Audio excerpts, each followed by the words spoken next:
I'm Alexis. I'm 22, fresh out of college and feeling like I'm on top of the world.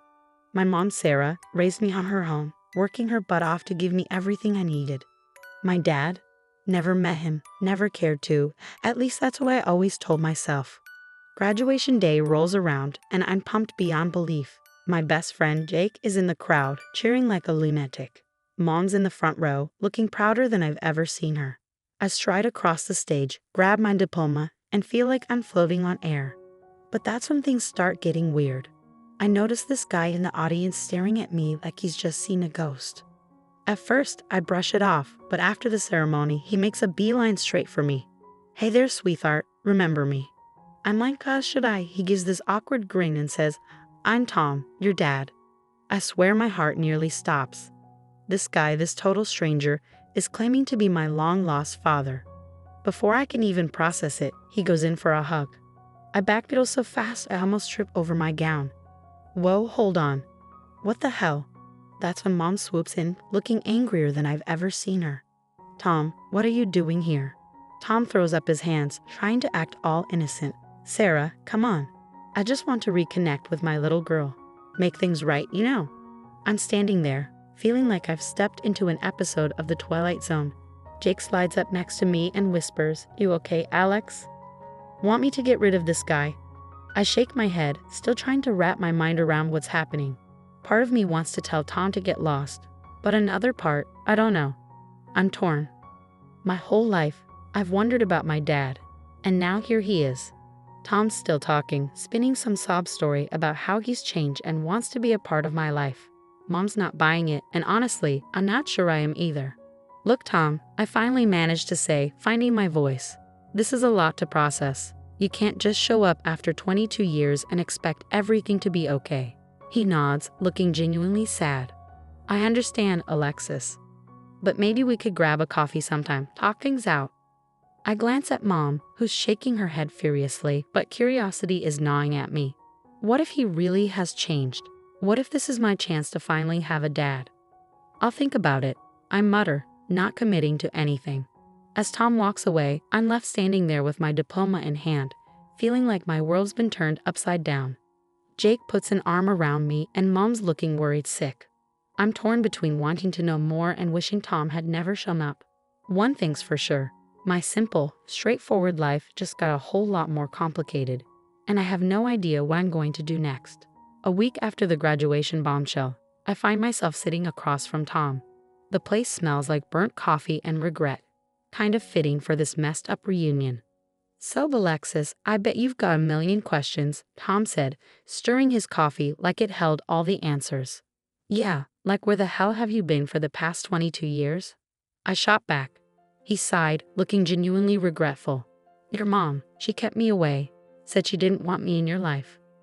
"Nonsense," I snapped. "Mom would never do that." "Look, sweetie, I know it's hard to believe, but—" "Don't call me sweetie. You lost that right when you bailed," I interrupted. Tom held up his hands in surrender. "Fair enough. I made mistakes, I admit it, but I'm here now, trying to make it right." I wanted to stay angry, but something in his eyes made me hesitate. Maybe it was the family I never had, or just plain curiosity, but I felt myself softening. "So, what? You want to play happy families now?" I asked, trying to keep my guard up. "Actually, I'd love for you to meet my family. My wife, Linda, and the kids, they're dying to meet their big sister." That hit me like a ton of bricks. You have other kids?" Tom nodded, pulling out his phone to show me pictures. There he was, arm around a pretty blonde, with 2 little kids greeting at the camera. They looked happy, like the family I never had. "They're cute," I mumbled, trying to ignore the jealousy gnawing at me. "They'd love to meet you. How about dinner tomorrow night?" Before I knew it, I found myself agreeing. The next evening, I found myself in Tom's suburban home, surrounded by the picture-perfect family I'd always dreamed of. Linda hugged me like we were long-lost friends. "Oh, Alexis, we've heard so much about you," Linda exclaimed warmly. "Funny, I can't say the same." I muttered under my breath, but forced a smile anyway. The kids, Tommy and Lily, bombarded me with questions about college and my life. For a brief moment, I allowed myself to imagine that this could be my life too. But then Tom dropped the bomb. "So, Alexis, I hate to bring up business, but I could really use your help." "My help?" I asked, caught off guard. Tom launched into a sob story about his failing business, how he was drowning in debt. If I could just get a small investment, say your graduation money, I could turn things around, provide for all of us. I nearly choked on my meatloaf. "You want my money?" "It's a great opportunity, honey. We could be partners," he said, his tone almost too eager. I felt a wave of nausea. Was this what it was all about? Linda looked uncomfortable, but the kids were blissfully oblivious. "I need to think about it," I stammered, making excuses to leave. Outside, I immediately called Jake and spilled everything. "Slow down, Lex. You're not seriously considering this, are you?" "I don't know, Jake. Maybe he's changed. Maybe this is my chance at a real family. Or maybe he's playing you. Look, do some digging before you do anything stupid, okay? I promised I would, but part of me didn't want to. What if I found something I didn't want to know?"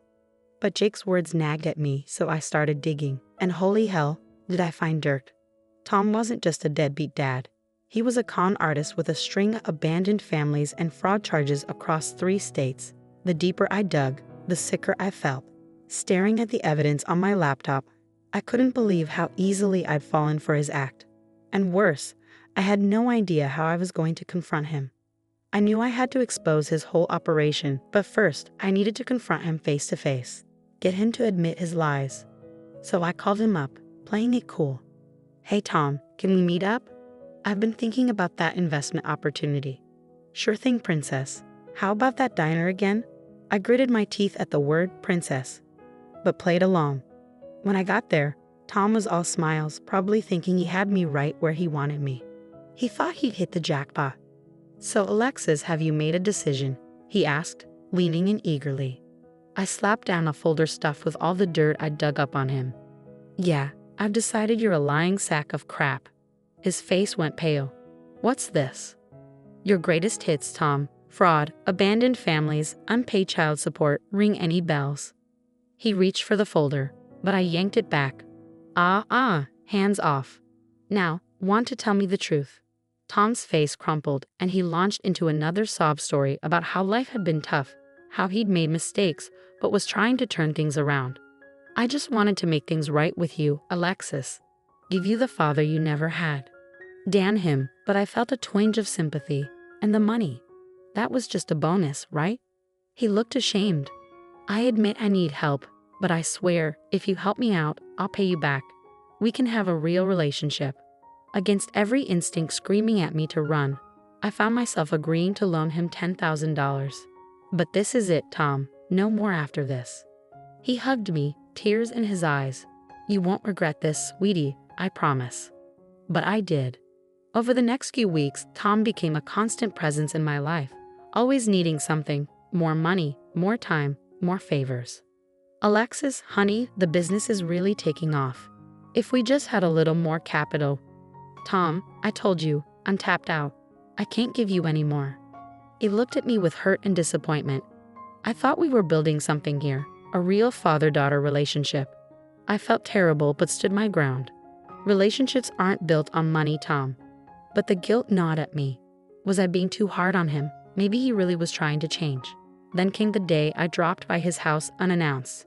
I overheard Tom and Linda arguing in the kitchen. "I'm telling you, Linda, that girl's a gold mine. A few more sob stories and we'll have enough to pay off all our debts, and then some." "But Tom, she's your daughter," Linda protested. "Please, she's just another sucker born every minute, right?" I felt like I'd been blindsided by a truck. When I told my mom everything, she sighed. "Oh honey, I was afraid this might happen. Tom's always been a user. It's why I kept him away from you." "Why didn't you tell me?" I asked, feeling a mix of betrayal and sadness. "I wanted to protect you. I guess I should have known you'd have to learn the hard way." Rage boiled up inside me. "Well, he's not getting away with it this time. I'm going to make him pay." That's when I called Jake. "Hey, remember when you hacked the school's grading system as a project? I've got a real project for you now." Jake was all in. We spent days creating a fake investment scheme, something so tempting Tom wouldn't be able to resist. But I wasn't stopping there. I tracked down contacts for Tom's other kids, the ones he'd abandoned over the years. Turns out, I had a lot of pissed off half-siblings out there. "Hey, this is Alexis. You don't know me, but we have something in common. A deadbeat dad named Tom.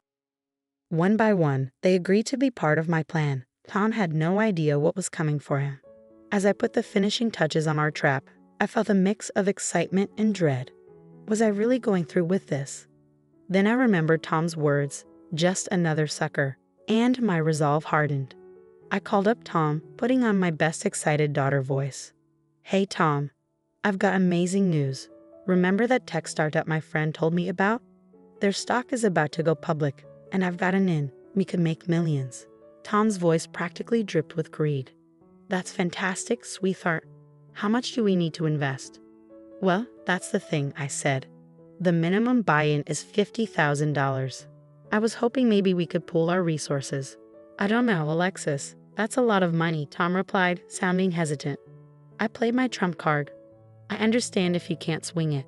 I just thought, as partners. But I guess I could ask Mom instead. No, I'll make it work, Tom said quickly.